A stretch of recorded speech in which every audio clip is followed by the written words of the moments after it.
Today's banger is going to be on how to get chronic sinusitis and allergic rhinitis service connected.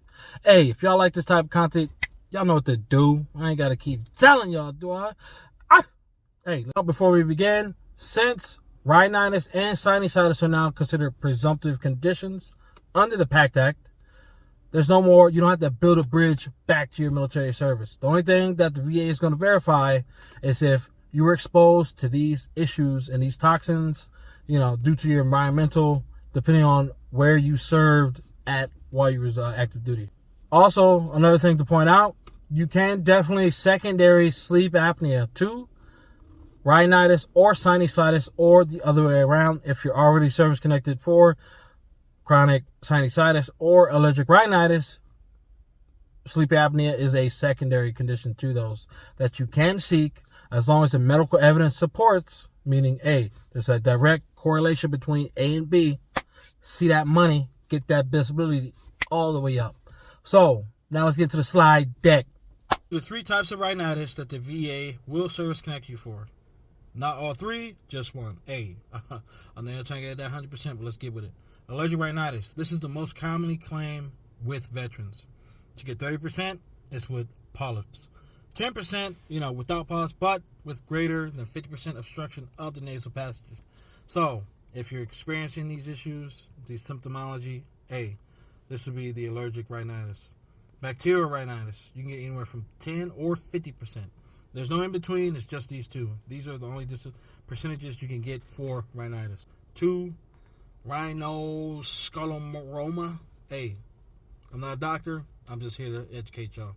As well as 10% with permanent hypertrophy or turbinates with greater than 50% obstruction of the nasal passage on both sides or complete obstruction of one side. That'll get you a 10% rating.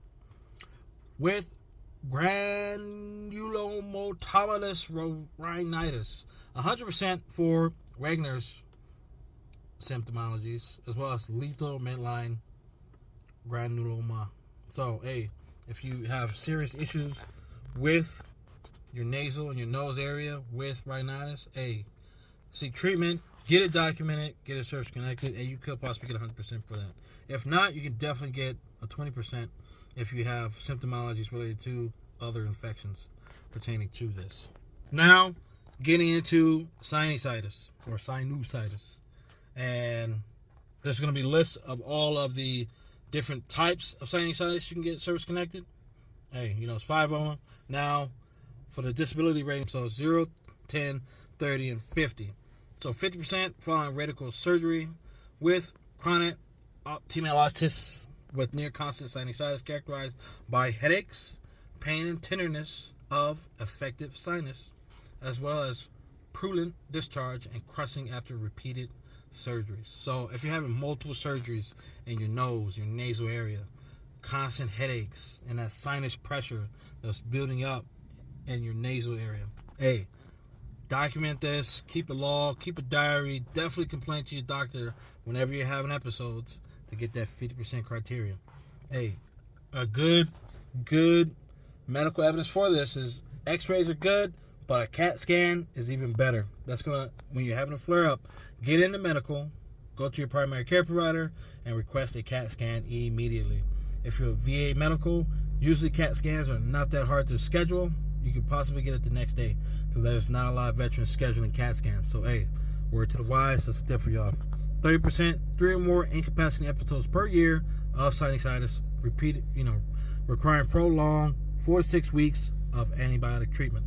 So if you're going, over the counter, or if you have medication already prescribed, this is going to be your way in for the 30% criteria. And just know for all of these, whether it's sinusitis or rhinitis, you don't need a diagnosis for these. However, it's good to get one because it just boosts your claim. It boosts that connection. You have a diagnosis. You've been having this issue since you deployed to these areas of toxins. You're dealing with this on a constant basis, daily basis, yearly. You're coming out of pocket. You're doing all this. Document this in your personal statement. Get some lay statements. Buddy, wife, spouse, kids, co-workers. Get it in, buckos. What type of information would you type on your personal statement? So if you served in like Iraq, I dealt with burn pits on a daily basis, not directly, burning the feces and the trash, but your own base, you got to smell it. And they're burning feces, they're burning trash, oils, fuels, anything and everything they can throw in there to dispose of it on a daily basis. Write that down, how it affected you, while you were there forward deployed, as well as how it affected you back home, throughout the rest of your time in the military, as well as how is it affecting you today. Have you gotten any surgeries? What type of medication are you taking? What's the frequency of the medication that you're taking? How strong is it? If you're not prescribed medication, how much are you paying monthly, yearly on over-the-counter drugs? All this needs to, if you put all this in your personal statement, more likely you're going to get service connected. And the more you put detailed specifics, it happened, January 10th, 2010. When I was forward deployed in Fallujah, or, Iraq, Afghanistan, Djibouti, Somalia. Regardless of where you was at, be specific in your personal statements. Building a good, airtight personal statement, even if you are denied through the VA, you can always submit a higher level review, and it's going to put you in that much of a stronger case to get service connected at that higher level review.